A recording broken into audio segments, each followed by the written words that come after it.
আসসালামু আলাইকুম, সাথে স্টাইলিশ সেলাই থেকে আপনাদের সবাইকে ওয়েলকাম। আজকে আপনাদেরকে আমি দেখাবো 2022 সালে সবচেয়ে সহজ নিয়মে কিভাবে কাট ফিনিশিং করবেন একদম নিখুঁতভাবে, সেটা দেখিয়ে দেব। আপনারা ভিডিওটি না কেটে প্রথম থেকে শেষ পর্যন্ত দেখুন, আশা করি আপনাদের অনেক কাজে লাগবে, নতুনরা বিশেষ করে দেখবেন।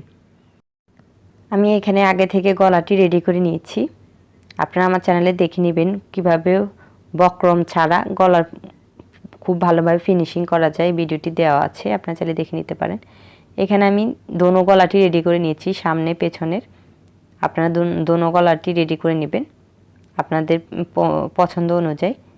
এখন আমি একটি পাটকে, জামার সামনের পাটকে বা যে কোনো পাটকে, একটি পাটকে সোজা রাখবেন, আরেকটি পাটকে উল্টা করে রেখে কাট সেলাই করে দিব। দেখেন আমি কি করতেছি, এই যে আপনাদেরকে দেখিয়ে দিতেছি।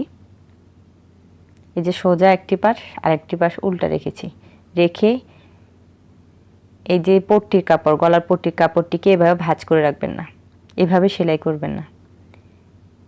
এভাবে সেলাই করলে এটা হচ্ছে ভুল সেলাই, এটা ভুল সেলাই। এই যে সেলাই করলে সেলাইটা দেখা যায়। আপনারা গলার পট্টি দোনোটাকে এভাবে খুলে নেবেন।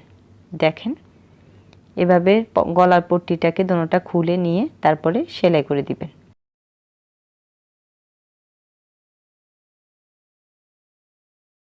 আমি আপনাদের বোঝানোর সুবিধার্থে আবারও বলতেছি, গলার পট্টি দোনোটাকে আপনারা যে সেলাই করেন, গলার পট্টিটাকে সামনের দিকে রাখবেন, জামার দিকে না রেখে সামনের দিকে রাখবেন। এই যে দেখেন এইভাবে খুলে নিয়েছি, খুলে নেওয়ার পরে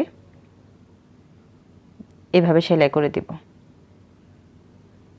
নতুনরা মনোযোগ সহকারে দেখেন, তাহলে খুব সহজে বুঝতে পারবেন।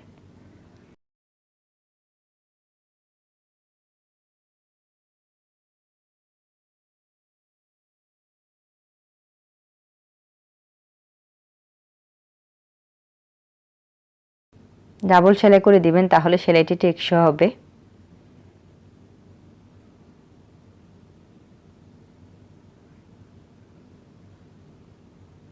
এখন আমি সুতাটি কেটে নিতেছি। এই যে দেখেন একটি সেট সেলাই করে নেওয়া শেষ। এই যে দেখেন এভাবে সেলাই করে নিয়েছি। এখন আমি কি করতেছি, এখন আমি পট্টিটিকে এভাবে রাখবো, এভাবে পেছনের দিকে দেখেন রাখার পরে সেলাইটি আর দেখা যাইতেছে না। এই যে সেলাইটি ভেতরের দিকে ঢুকে গিয়েছে। এটা হচ্ছে খুব ভালোভাবে ফিনিশিং করা, খুব সহজ, কঠিন কোনো কিছু না, আপনারা একবার দেখলেই পারবেন।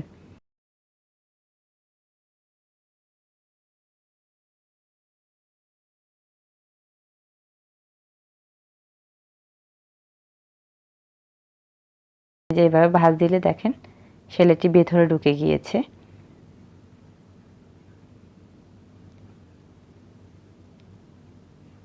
এখন আমি সেমভাবে আরেকটি সাইডও সেলাই করে নিতেছি, আপনাদের সুবিধার্থে আরেকটি পাশও সেলাই করে দেখাইতেছি।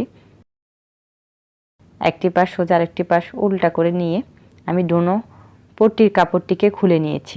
গলার পট্টির কাপড়টিকে এভাবে সামনের দিকে রেখে তারপরে সেলাই করে দেব কাঁধ।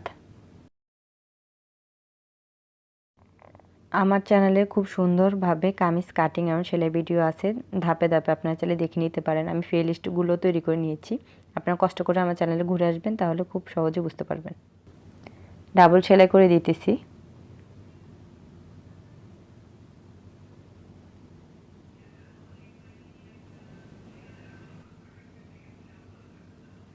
সেমভাবে আরেকটি সাইডও সেলাই করে নিচ্ছি।